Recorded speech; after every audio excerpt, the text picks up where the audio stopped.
Shalom, mari kita masuk di dalam doa sebelum kita mendengarkan firman Tuhan. Kami sungguh bersyukur kepadamu Tuhan, karena anugerah-Mu Engkau memberikan kami kesempatan untuk beribadah dan mendengarkan suara-Mu. Biarlah Tuhan berbicara kepada kami melalui mulut hamba-Mu, dan kiranya Tuhan menyinari hati kami, sehingga kami boleh Tuhan mengerti dan memahami firman-Mu. Dan Tuhan juga yang mengurapi lidah bibir hamba-Mu. Engkau tuntun sehingga apa yang disampaikan oleh hamba-Mu adalah firman-Mu dan menjadi berkat bagi umat-Mu. Terima kasih Tuhan. Di dalam nama Yesus Kristus kami berdoa. Amin.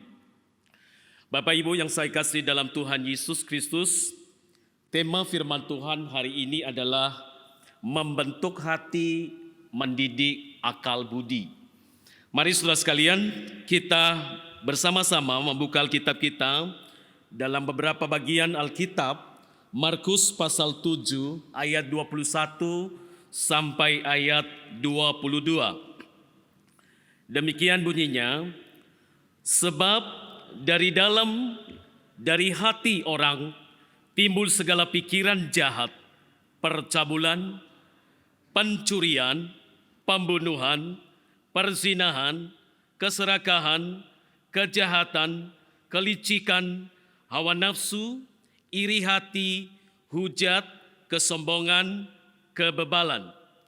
Kemudian di dalam Injil Matius pasal 27 ayat 37 sampai 40, jawab Yesus kepadanya, kasihilah Tuhan Allahmu dengan segenap hatimu, dan dengan segenap jiwamu, dan dengan segenap akal budimu.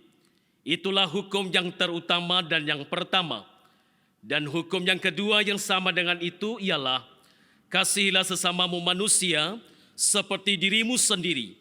Pada kedua hukum inilah tergantung seluruh hukum Taurat dan kitab para nabi.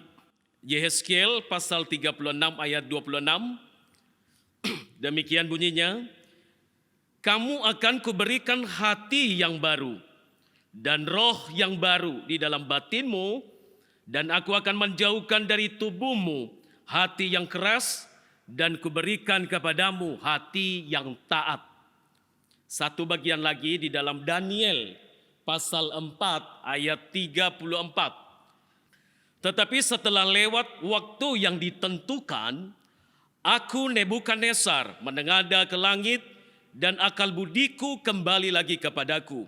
Lalu aku memuji yang Maha Tinggi dan membesarkan dan memuliakan yang hidup kekal itu, karena kekuasaannya ialah kekuasaan yang kekal dan kerajaannya turun-temurun. Yang berbahagia adalah setiap kita yang membaca, merenungkan firman Tuhan, dan melakukan dalam kehidupan setiap hari. Membentuk hati, mendidik akal budi. Saudara, ini moto dari sekolah kita yang kita cintai, yaitu Sekolah Kristen Bina Kasih. Membentuk hati, mendidik akal budi. Tentu dengan harapan siswa-siswa dibentuk menjadi karakter Kristus. Dan tentu tidak saja hanya siswa, juga pendidik, bahkan pelayan-pelayan di SKBK atau Sekolah Kristen Bina Kasih. Dengan diberikan moto ini, maka dengan harapan kita memiliki karakter Kristus.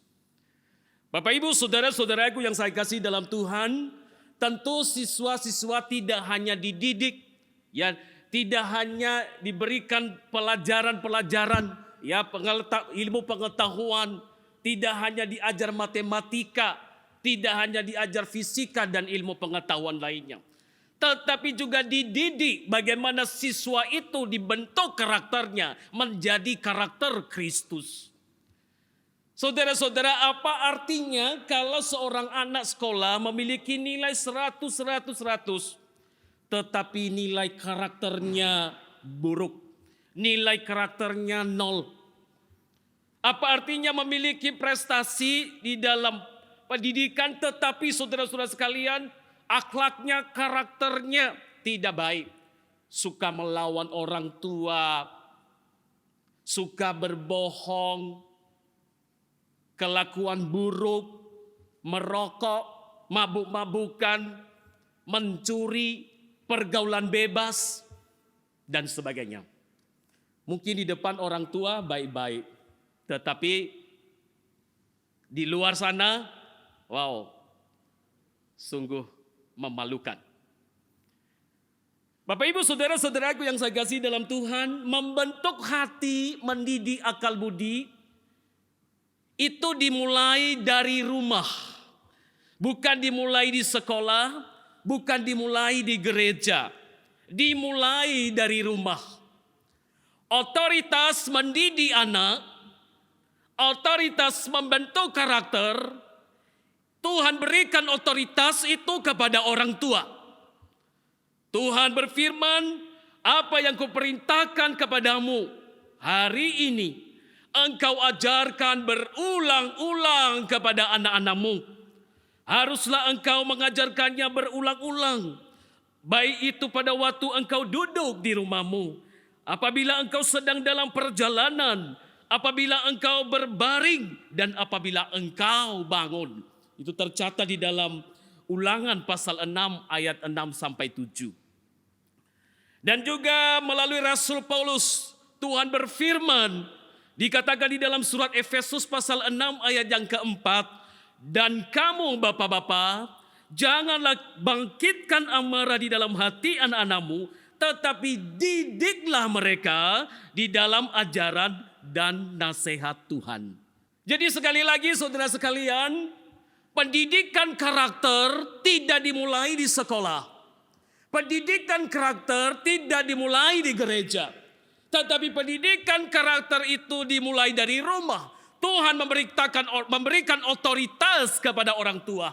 Tuhan memberikan otoritas kepada ibu, kepada bapak untuk mendidik karakter anak. Nah, saudara-saudaraku yang saya kasih dalam Tuhan Yesus Kristus, baru sesudah usia sekolah, ya, dididik di dalam sekolah yang adalah lembaga pendidikan formal, TK, SD, PAUD, dan SMP, SMA, dan sebagainya, sampai ke perguruan tinggi. Namun saudara-saudara sekalian, sekalipun telah dididik di sekolah, orang tua tidak boleh lepas perannya untuk mendidik anak. Bapak Ibu saudara-saudara sekalian, sekalipun anak-anak itu sudah disekolahkan, entah di TK, SD, SMP, SMA, dan perguruan tinggi, sekali lagi orang tua tidak boleh lepas tanggung jawab di dalam mendidik anak. Karena anak itu dipercayakan kepada orang tua, dan anak itu lebih lama waktunya juga di rumah. Jadi otoritas itu diberikan kepada orang tua. Maka saudara-saudara sekalian, sekolah, dalam hal ini sekolah Kristen Bina Kasih, menjadi partner, menjadi mitra bagi orang tua di dalam mendidik anak. Jadi sekolah dan orang tua bekerja sama mendidik. Jadi tidak melepaskan begitu saja tanggung jawab kepada sekolah atau dimanapun saudara sekalian. Karena itu otoritasnya diberikan Tuhan, yang dipercayakan Tuhan kepada setiap kita sebagai orang tua. Bapak Ibu saudara-saudaraku yang saya kasih dalam Tuhan, membentuk hati, mendidik akal budi, itu tidak hanya berlaku bagi anak-anak. Ya, tidak hanya berlaku bagi anak-anak, tetapi juga berlaku bagi setiap kita yang telah ditebus oleh darah Kristus.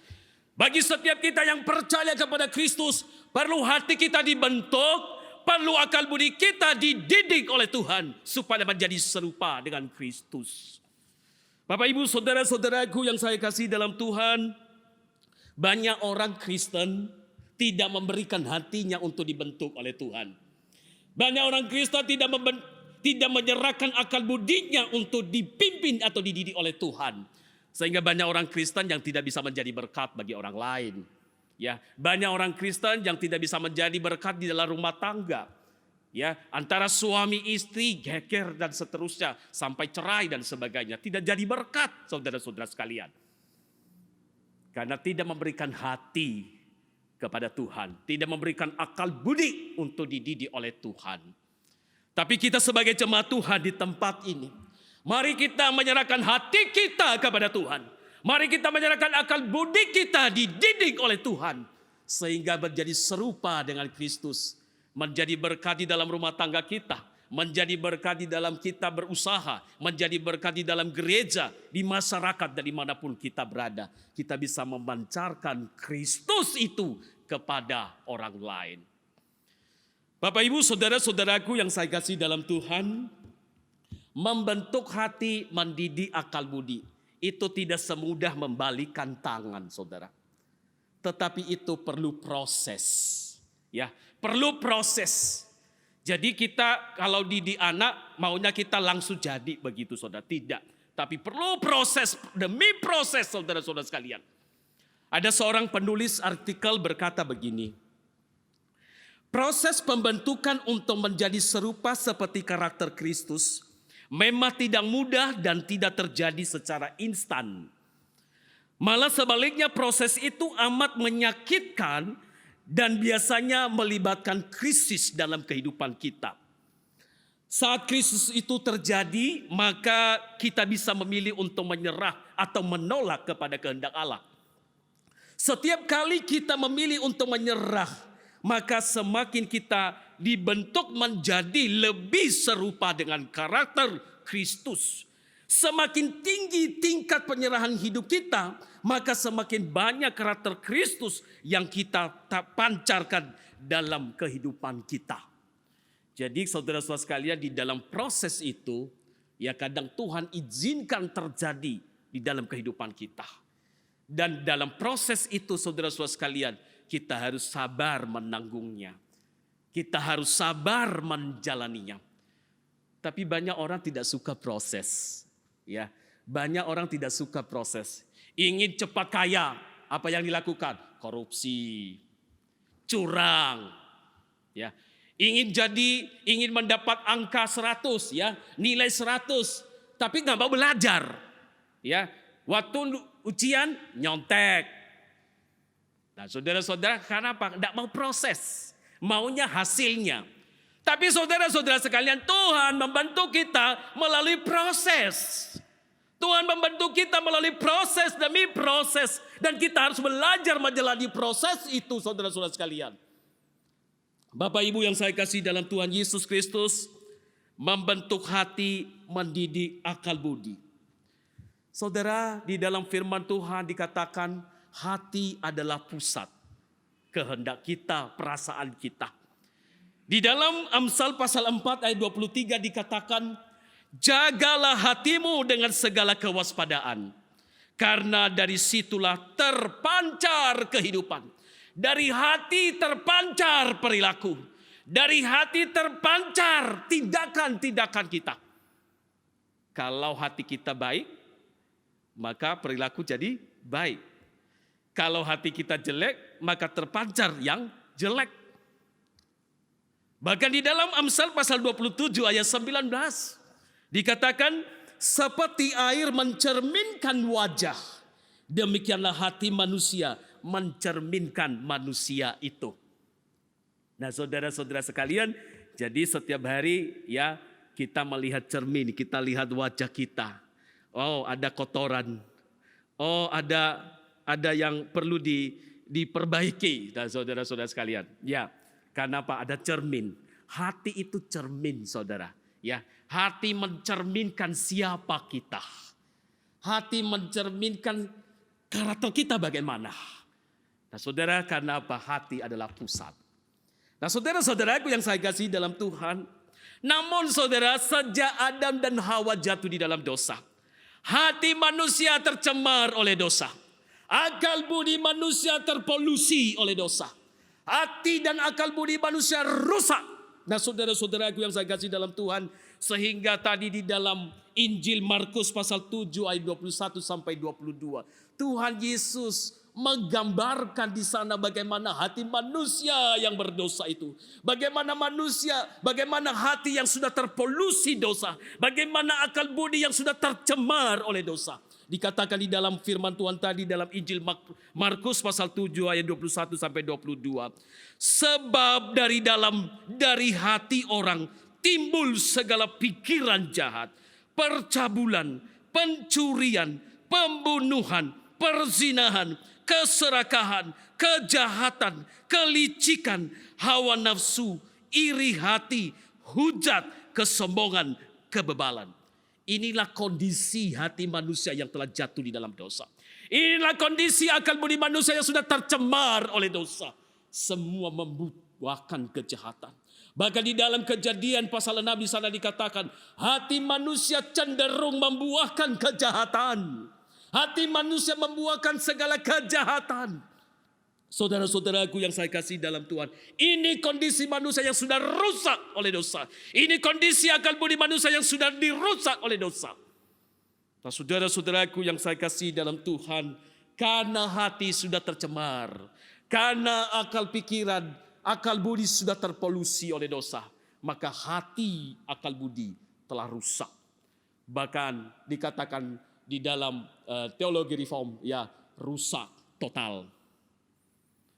Saudara-saudaraku yang saya kasihi, hari Selasa yang lalu saya menawarkan diri kepada istri dan juga satu hamba Tuhan dan satu guru sekolah minggu pergi ke pos air hitam. Saya juga ingin melihat di sana. Nah, saudara-saudara sekalian, ternyata ada 2 pengurus juga yang ikut, ya, pengurus MIPI yang ikut di sana. Akhirnya kami 2 kendaraan ke sana. Saudara sekalian, ketika kami sampai di sana, wow, sungguh membuat hati senang. Karena apa? Ketika kami masuk di satu rumah, di situ ada 4 anak, ya, 1 remaja, terus 3 anak masih kecil-kecil gitu, saudara. Ya, dan mereka juga sangat senang sekali ketika kami kunjungi di sana. Lalu di kesempatan itu kami ajak mereka nyanyi, ya, nyanyi sekolah minggu. Saya bilang ke mereka, ayo kita nyanyi mengikut Yesus keputusanku. Mengikut Yesus keputusanku, mengikut Yesus keputusanku, mengikut Yesus keputusanku, ku tak ingkar, ku tak ingkar. Kami nyanyikan berulang-ulang, waduh senang sekali mereka, saudara. Lalu saya coba kasih pertanyaan sama mereka. Anak-anak, siapa yang menyelamatkan manusia berdosa? Dengan serentak mereka menjawab, Tuhan Yesus. Wow, luar biasa. Ya, Tuhan Yesus. Lalu saya tanyakan lagi, siapa manusia? Ya, siapa manusia yang diselamatkan Tuhan Yesus? Dengan angkat tangan mereka nunjuk diri mereka, saya, ya, saya. Oh, saudara sekalian, lalu saya tanyakan lagi, anak-anak, kalau suatu hari kita meninggal, kita kemana ya? Langsung menjawab, sorga. Wah, berhasil ya guru-guru sekolah minggunya, ya, memberikan keyakinan kepada mereka di sana. Saya secara pribadi senang, saudara. Tapi ini harus dididik terus, ya, karena bisa dalam perjalanan waktu bisa berubah, ya. Tapi harus dididik terus, saudara-saudara sekalian. Nah, Bapak Ibu saudara sekalian, ketika kami pulang, saudara-saudara sekalian, waduh, saya lihat ternyata kendaraan itu kotor sekali, saudara, ya, penuh dengan lumpur warna kuning. Wow, ternyata di sana kan masih ada jalan yang belum diaspal, tapi senang gitu ya. Lalu bagaimana caranya, ya? Bagaimana caranya, saudara sekalian? Lumpur yang begitu tebal, ya, dan warna kuning lagi, saudara, sangat kotor. Ya, satu-satunya cara harus dicuci, ya, harus dicuci, saudara-saudara. Nah, Bapak Ibu saudara sekalian, demikian halnya hati kita yang tercemar lumpur dosa harus dicuci. Tapi dicuci bukan dengan air, bukan dengan sabun, tetapi dicuci dengan darah Yesus Kristus. Pikiran yang tercemar lumpur dosa, pikiran yang tercemar lumpur kejahatan, harus dicuci bukan dengan air dan sabun, tetapi dicuci dengan darah Kristus. Firman Tuhan katakan di dalam Ibrani pasal 9 ayat 14.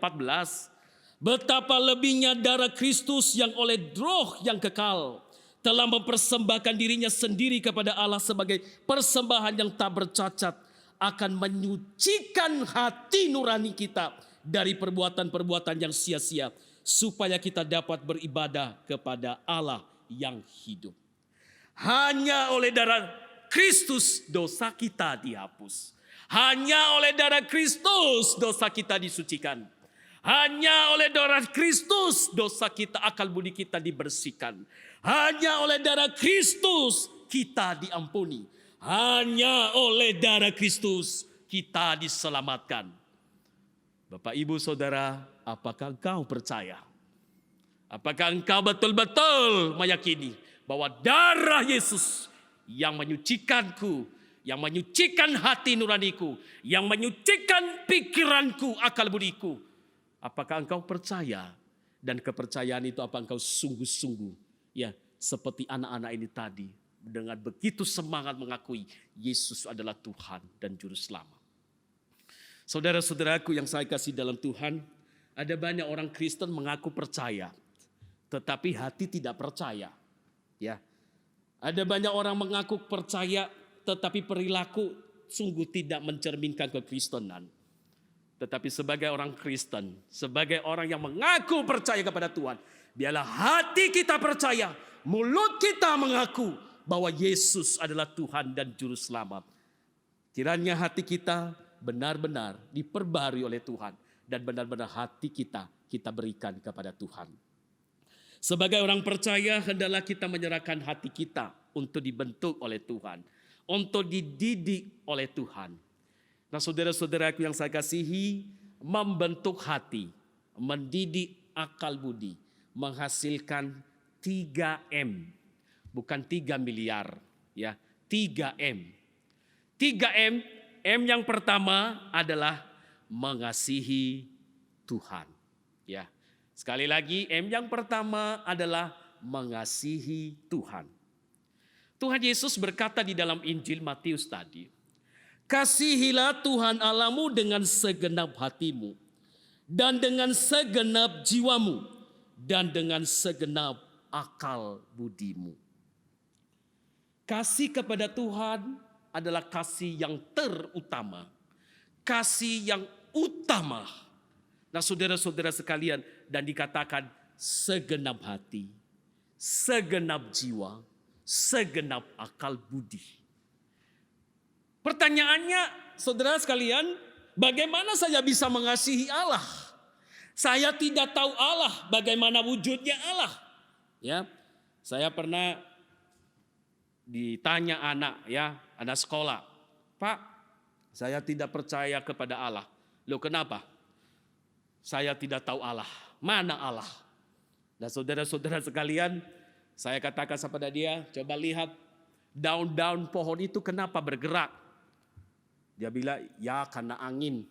Ya, saya tanya, kamu tahu angin? Kamu bisa lihat angin? Dia tidak bisa. Tapi kamu bisa rasakan ada angin? Ya. Saudara sekalian, lalu saya katakan sama dia, mengapa kamu bisa bernafas?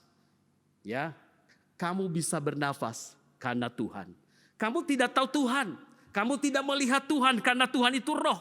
Tetapi kamu bisa bernafas, kamu bisa ada saat ini oleh karena Tuhan. Nah, saudara-saudaraku yang saya kasih dalam Tuhan Yesus Kristus, ada banyak orang seperti itu. Ya, aku nggak percaya Tuhan. Mana Tuhan? Nggak bisa dilihat. Mana Tuhan? Nah, Tuhan katakan, kasihilah Tuhan Allahmu dengan segenap hatimu. Kasihilah Tuhan Allahmu dengan segenap jiwamu. Kasihilah Tuhan Allahmu dengan akal budimu. Bagaimana kita mengasihi Tuhan yang kita di mana tidak bisa melihat Tuhan? Bagaimana saya praktekkan hal itu? Tuhan tidak ada di depan saya. Nah, saudara-saudaraku yang saya kasih dalam Tuhan, tapi Yesus katakan di dalam Injil Matius, di dalam hukum yang kedua, ya selanjutnya itu dikatakan, kasihilah sesamamu manusia seperti dirimu sendiri. Kasihilah sesamamu manusia seperti dirimu sendiri. Saudara-saudara, kita baca di dalam 1 Yohanes pasal 4 ayat 20 sampai 21. Ya, 1 Yohanes pasal 4 ayat 20 sampai 21, di sana dicatat begini. Jikalau seorang berkata, aku mengasihi Allah dan ia membenci saudaranya, maka ia adalah pendusta. Karena barang siapa tidak mengasihi saudaranya yang dilihatnya, tidak mungkin mengasihi Allah yang tidak dilihatnya. Barang siapa mengasihi Allah, ia harus juga mengasihi saudaranya. Nah, Bapak Ibu Saudaraku yang saya kasih dalam Tuhan, suatu hari ada seorang pemuda, ya. Pemuda ini sekarat, Saudara, sakit ya, dan dia mau mati, Saudara. Lalu dia berpikir dalam hatinya, ya, saya tidak mau mati kalau hati saya tidak tenang. Karena ternyata saudara sekalian, dia pernah bertengkar dengan sahabatnya. Dan itu bertahun-tahun tidak saling ngomong, tidak saling bicara. Ya, dan itu terus dipendam di dalam hati saudara sekalian. Maka di dalam sakit yang sudah kritis, dia menyuruh temannya supaya memanggil sahabatnya yang pernah bertengkar dengan dia. Supaya apa? Supaya dia di sana meminta maaf. Nah, saudara, ketika temannya ini datang, ya, lalu si pemuda ini berkata, sahabatku, saya minta maaf, ya, kalau selama ini saya sudah menyakiti hatimu, ya, saya minta maaf kalau saya sudah berbuat kesalahan kepadamu, ya. Jadi mari kita saling memaafkan. Sekiranya saya mati dengan hati yang tenang. Nah, saudara sekalian, si temannya ini, sahabatnya bilang, aku memaafkanmu, aku mengasihimu, aku mencintaimu.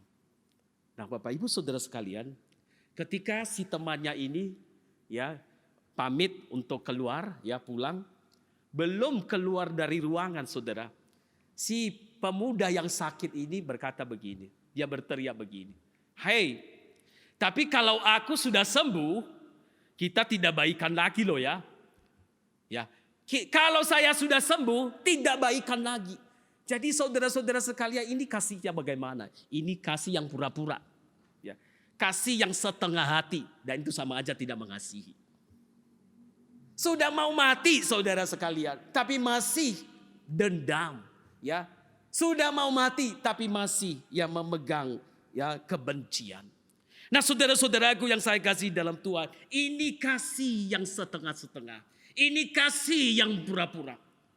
Tuhan Yesus berkata, kasihilah Tuhan Allahmu dengan segenap hatimu, dengan segenap jiwamu, dengan segenap akal budimu. Tidak separuh-separuh, tapi full, penuh hati, penuh jiwa, penuh akal budi. Serahkan kepada Tuhan. Kasihi Tuhan Allahmu. Saudara-saudaraku yang saya kasih dalam Tuhan Yesus Kristus, hati yang mengasihi Tuhan dapat tercermin pada kasih kepada keluarga. Kasih kepada Tuhan dapat tercermin kasih kepada istri.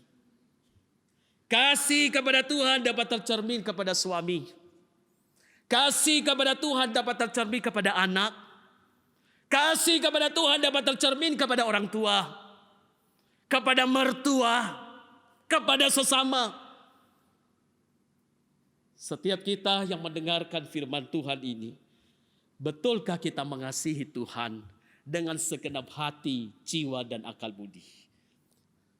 Dan apakah engkau sudah praktekkan kasih itu kepada suami, kepada istri, kepada anggota keluarga kita, kepada saudara seiman satu gereja, kepada rekan-rekan kita, dan kepada semua orang? Firman Tuhan katakan, kalau engkau mengasihi Tuhan, engkau mengasihi saudaramu.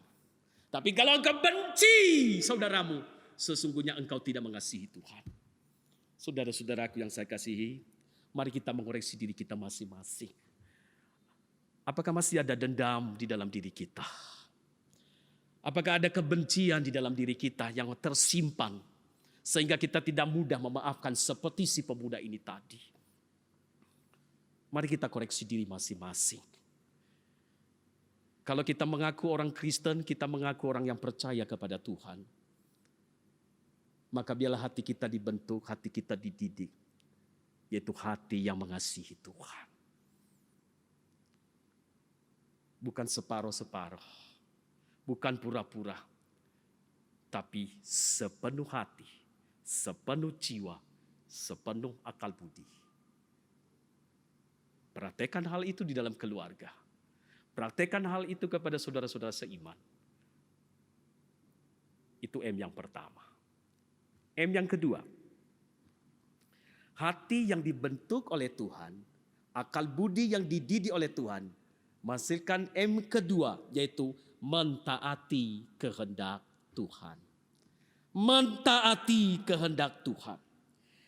Saudara-saudaraku yang saya kasih dalam Tuhan Yesus Kristus, kalau kita membaca tadi di dalam Yeskiel pasal 36, di sana saudara sekalian menggambarkan bagaimana Israel yang hatinya begitu keras seperti batu.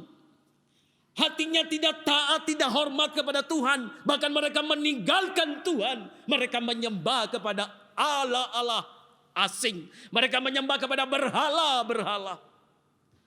Saudara-saudara sekalian, padahal mereka adalah umat Israel yang sudah merasakan pertolongan Tuhan, yang sudah merasakan kebaikan Tuhan, tetapi hati mereka begitu keras seperti batu, melawan Tuhan, memberontak kepada Tuhan.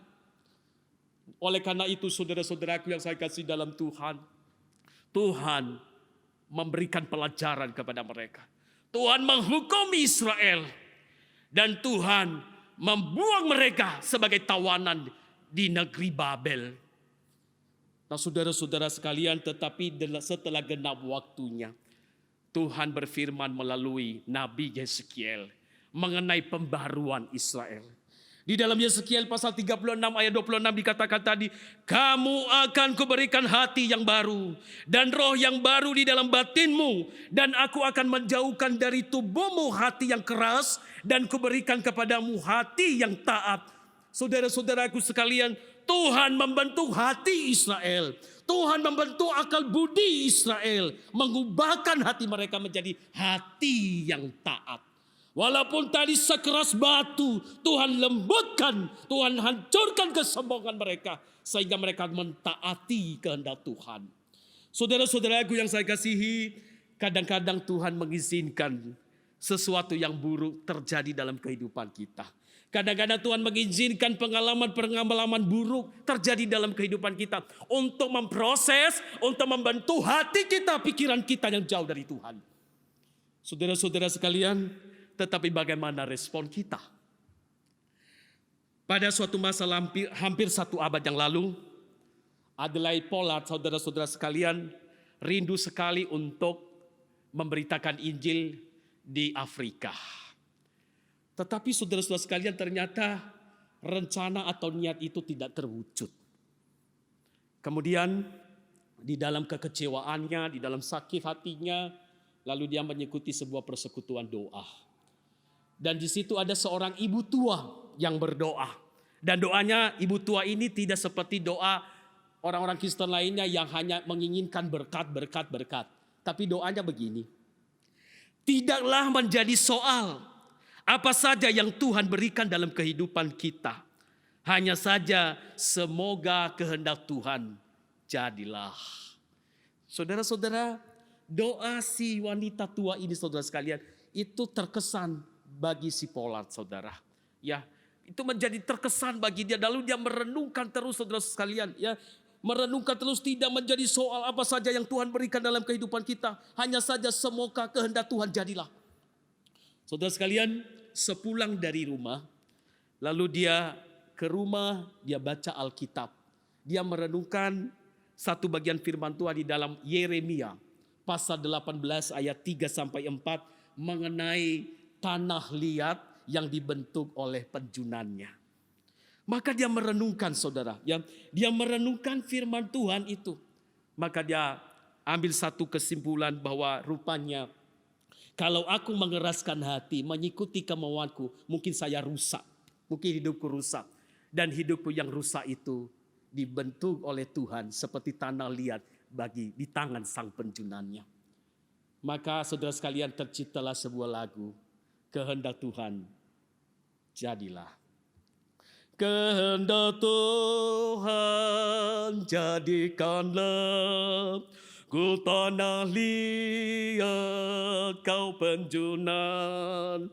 Bentuklah aku sesukamu, aku menunggu di kakimu. Wow, saudara sekalian. Kehendak Tuhan jadilah. Tapi biasanya kehendakku Tuhan, kalau Tuhan tidak mengikuti kehendakku, aku tidak menyembah Engkau. Kalau Tuhan tidak mengikuti kehendakku, aku tidak mau ke gereja. Kalau Tuhan tidak mengikuti kemauanku, aku tidak mau melayani. Kalau Tuhan tidak mau mengikuti kehendakku, aku tidak mau jadi majelis. Aku tidak mau jadi guru sekolah minggu. Aku tidak mau lagi melayani. Aku tidak mau lagi soal gereja dan gereja. Percuma saya berdoa-berdoa, Tuhan tidak mengikuti kehendakku. Saudara-saudaraku yang saya kasih dalam Tuhan, sebagai orang Kristen mari kita berikan hati kita untuk dibentuk oleh Tuhan, diberikan akal budi kita untuk dibentuk oleh Tuhan, sehingga apapun yang Tuhan izinkan terjadi dalam hidup kita adalah yang terbaik, dan biarlah kehendak Tuhan yang terjadilah. Saudara-saudaraku yang saya kasih dalam Tuhan, biarlah hati kita senantiasa dibentuk oleh Tuhan, diproses oleh Tuhan. Walaupun Tuhan izinkan terjadi di dalam kehidupan kita sesuatu hal yang mungkin buruk bagi kita, tetapi Tuhan ubahkan menjadi hal yang lebih baik, sehingga kita senantiasa bersandar penuh kepada Tuhan. Hati kita berikan kepada Tuhan, pikiran kita berikan kepada Tuhan. Saudara-saudara sekalian, biarlah hati kita, akal budi kita dibentuk untuk menjadi taat kepada kehendak Tuhan. Yang terakhir, saudara-saudara sekalian, M yang ketiga adalah memuliakan Tuhan. Memuliakan Tuhan. Di dalam kitab Daniel pasal 4 yang sudah kita baca tadi, itu mengisahkan seorang raja bernama Nebukadnezar.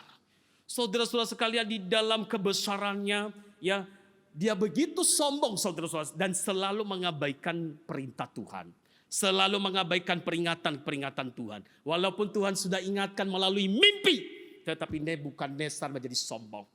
Nah, saudara-saudara yang saya kasih dalam Tuhan, suatu hari dia berjalan, ya, melihat bagaimana saudara sekalian istananya, bagaimana kota yang dibangunnya.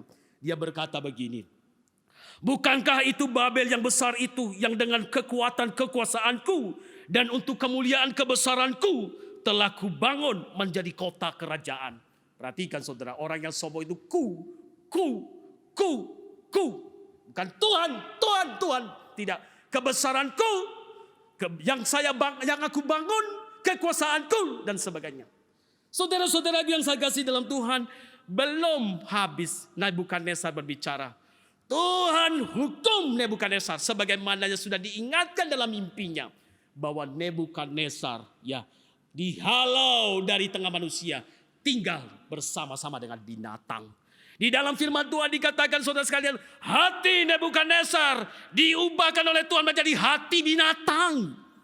Saudara-saudara sekalian, menjadi manusia yang sangat rendah bersama-sama dengan binatang. Bahkan dikatakan di situ rambutnya seperti rambut seperti burung, saudara-saudara sekalian, kuku-kukunya seperti burung, dan dia tinggal bersama-sama dengan binatang. Saudara, sampai kapan? Selama 7 tahun, 7 masa. Tetapi setelah hari tiba, sebagaimana yang Tuhan tetapkan, saudara sekalian, Tuhan ubahkan hati si Nebukadnezar menjadi hati yang memuliakan Tuhan. Maka di dalam pembacaan tadi, dalam Daniel pasal 4 ayat 34 dikatakan, aku Nebukadnezar menengadah ke langit, dan akal budiku kembali lagi kepadaku. Lalu aku memuji yang maha tinggi dan membesarkan dan memuliakan yang hidup kekal itu.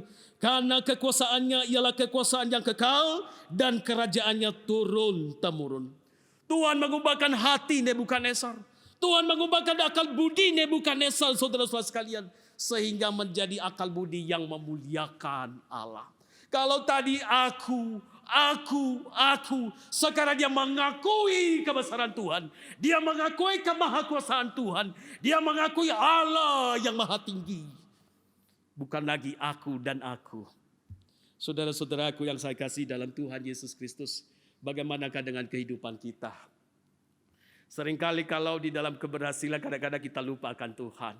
Oh, karena aku loh. Oh, siapa dulu dong? Karena aku. Saudara-saudara, jangan lupa kita bisa berlakukan sesuatu. Kita bisa berhasil bukan karena aku, tapi karena Tuhan. Saudara-saudara, di dalam Katekismus Westminster, di dalam pertanyaan pertama dikatakan di sana, apa tujuan utama manusia? Tujuan utama manusia adalah memuliakan Allah dan menikmati Dia untuk selama-lamanya. Memuliakan Allah. Saudara-saudara sekalian, apakah Allah tidak mulia sehingga manusia memuliakan Dia? Saudara-saudara, tidak demikian. Lalu apa arti memuliakan Allah? Memuliakan Allah artinya kita mencerminkan Allah dalam kehidupan kita. Mencerminkan Allah melalui teladan hidup kita. Mencerminkan Allah melalui perilaku kita. Mencerminkan Allah melalui kesaksian hidup kita yang sudah diubahkan oleh Tuhan. Kesaksian hidup yang takut akan Tuhan di dalam keluarga maupun kepada siapapun. Cerminkan Tuhan itu yang ada di dalam diri kita. Cerminkan Tuhan di dalam kesaksian kita. Cerminkan Tuhan di dalam teladan kita. Cerminkan Tuhan di dalam pelayanan kita. Cerminkan Tuhan di dalam pekerjaan kita. Apapun profesi kita, dimanapun kita berada, cerminkan Tuhan di sana. Sehingga banyak orang melihat Tuhan itu luar biasa melalui kehidupan kita. Saudara-saudara, sehingga banyak orang memuliakan Tuhan, bersyukur kepada Tuhan karena melihat kehidupan kita. Jangan sampai nama Tuhan dicela. Dia orang Kristen. Dia orang, katanya dia orang percaya. Hidupku lebih bagus daripada dia. Ya, banyak orang-orang yang tidak percaya, saudara sekalian, mengatakan demikian. Hidupku lebih bagus daripada dia. Dia melayani Tuhan, dia jadi orang Kristen, setia ke gereja, tapi hidup saya lebih baik dari dia. Saudara-saudara sekalian, mengapa?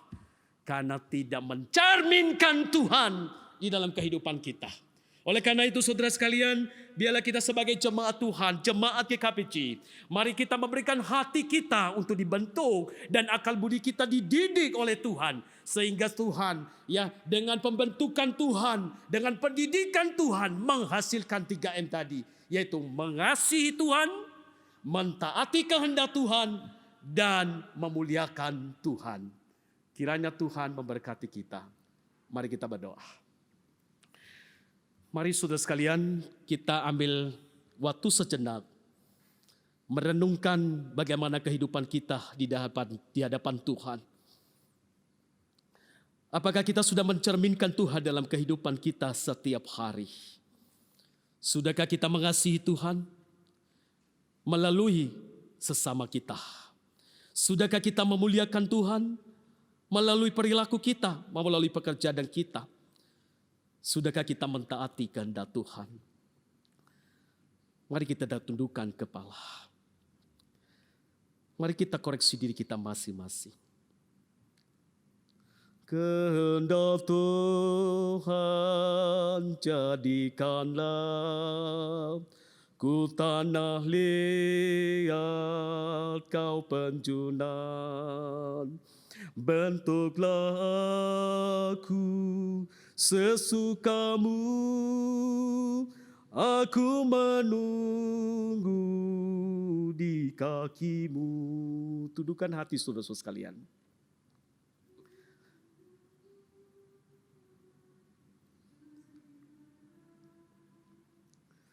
Ku tanah liat, kau penjunan. Bentuklah aku sesukamu, aku menunggu di kakimu. Tuhan, terima kasih Engkau sudah mengingatkan kami kembali pada hari ini. Engkau mengingatkan kami Tuhan bahwa hati kami, akal budi kami telah tercemar oleh dosa. Tetapi darah Kristus yang tercurah di kayu salib telah menghapuskan dosa kami, menyucikan hati nurani kami. Tuhan, tolong kami, mampukan kami untuk hidup senantiasa mengasihi Engkau ya Tuhan. Mampukan kami untuk senantiasa mentaati kehendak-Mu Tuhan. Sekalipun kadang-kadang sulit bagi kami lalui, tetapi pertolongan dan kekuatan Tuhan memampukan kami menjalankan kehendak-Mu. Dan kehendak-Mu adalah yang terbaik ya Tuhan. Tuhan, tolong kami agar kami senantiasa memuliakan Engkau. Terima kasih Tuhan. Di dalam nama Yesus Kristus kami berdoa. Amin. Saya serahkan kepada hamba-Nya.